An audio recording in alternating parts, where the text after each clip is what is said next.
malaman nyo ang State of the Nation. Magandang gabi, ako po si Jessica Soho.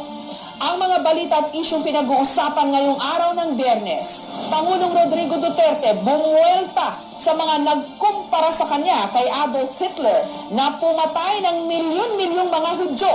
Pero kalaunan, sumakay na rin.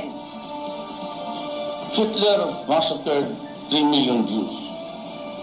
Now, there is 3 million, there's a 3 million drug addicts. There are.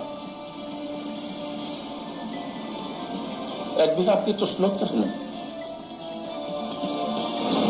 Delegasyon ng Pilipinas, ginisa ng United Nations, kaugnay ng extrajudicial killings. Pangulong Duterte nanindigang ayaw niya nang masundan pa ang joint military exercises ng Pilipinas at ng Amerika habang siya'y nasa pwesto.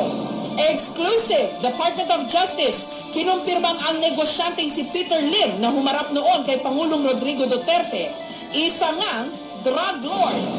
Burol ni dating Senator Miriam Defensor Santiago, patuloy na dinaragsa ng mga kaanak, kaibigan at mga kabataan.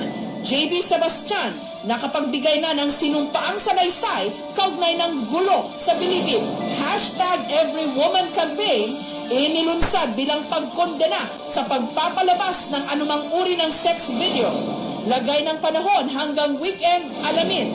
At ano nga bang magiging epekto sa tax reform na isinusulong ng Administrasyong Duterte?